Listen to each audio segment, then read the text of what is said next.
Hello my dear students, how are you? This is Sachin Mishra. Today we are going to study the different types of companies.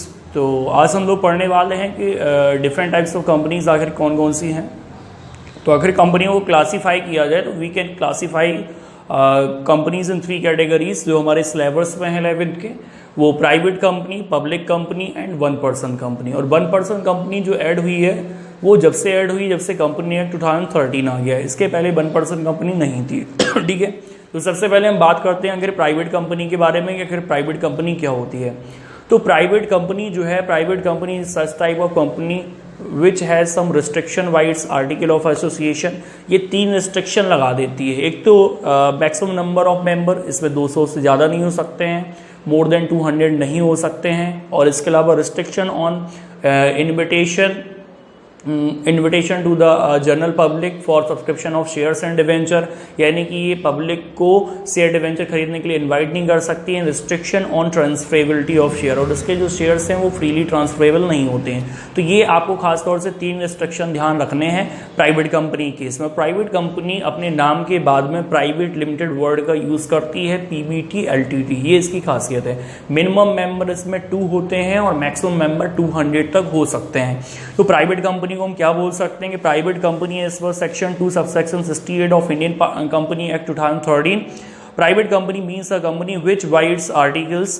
पहला restriction, restrict the right to transfer its share, यानी कि इसके share transferable नहीं है. Second has minimum 2 and maximum 200 member excluding the present and past employ, यानी कि employees के अलावा जो मेंबर्स होंगे वो 200 से ज़्यादा नहीं होंगे और मिनिमम 2 होंगे.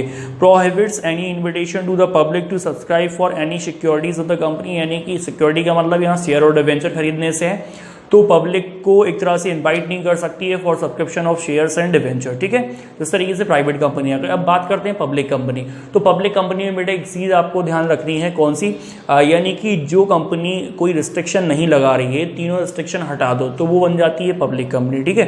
तो public company is not a private company, और public company has no restriction on, काय पे रिस्ट्रिक्शन नहीं है. तो on maximum number of member पे कोई रिस्ट्रिक्शन नहीं है, अनलिमिटेड हो सकते हैं और मिनिमम 7 जरूर होते हैं. ठीक है. इसके अलावा no restriction on transferability of share, इसके जो शेयर्स हैं वो फ्रीली ट्रांसफरेबल होते हैं. और इसके अलावा तीसरा कि public company can invite to the general public for subscription of shares and debenture. और पब्लिक कंपनी पब्लिक को शेयर्स और डिवेंचर इशू कर सकती है, यानी कि कैपिटल या फिर कैपिटल रेज करने के लिए या फिर बोरो करने के लिए. ठीक है. तो यहाँ पे जैसे कि और पब्लिक कंपनी अपने नाम के बाद में लिमिटेड वर्ड का केवल यूज करती है. तो पब्लिक लिमिटेड कंपनी में क्या बोल सकते हैं, public company is a company which is not a private company, जो प्राइवेट कंपनी नहीं है. As per the company act, a public company is the one which has minimum 7 member, maximum no limit. And second is has no restriction on transfer of securities, transfer of securities पर restriction नहीं है. Not prohibited to invite general public to subscribe securities, और securities वगैरह general public को sold कर सकती है, invite कर सकती है, उसके लिए कोई प्रोहिबिट नहीं है, कोई रिस्ट्रिक्शन नहीं है. However a private company which is the subsidiary of public company is also treated as public company. अब यहाँ पे जो कंपनी होगी वो limited by guarantee and limited by shares, लेकिन इन प्रेजेंट में जो कंपनियां बनाई जाती हैं वो लिमिटेड बाई शेयर्स ही बनती हैं कि जितने आपने शेयर्स खरीदे हैं किसी मेंबर से वो केवल उतने ही रुपए देने के लिए लायबल होता है, उससे ज़्यादा रुपए देने के लिए लायबल नहीं होता है. और अब हम लोग बात करते हैं लास्ट, यानी कि 1 पर्सन कंपनी के बारे में कि आखिर 1 पर्सन कंपनी क्या है. तो नेम से ही क्लियर हो रहा है कि इसमें मिनिमम और मैक्सिमम मेंबर एक ही होता है, और इसके अलावा वो पर्सन इंडिया का रेजिडेंट होना चाहिए, इंडिया का सिटीजन होना चाहिए, तो वही केवल फॉर्म कर सकता है. तो only a resident and citizen of India can form a 1 person company, और एक पर्सन केवल एक ही कंपनी फॉर्म कर सकता है, एक से ज़्यादा कंपनी का फॉर्मेशन नहीं कर सकता है. इसका जो एवरेज एनुअल टर्नओवर है वो 2 करोड़ से ज़्यादा नहीं होना चाहिए. तो इसमें कुछ ये रिस्ट्रिक्शन आपको ध्यान रखने हैं.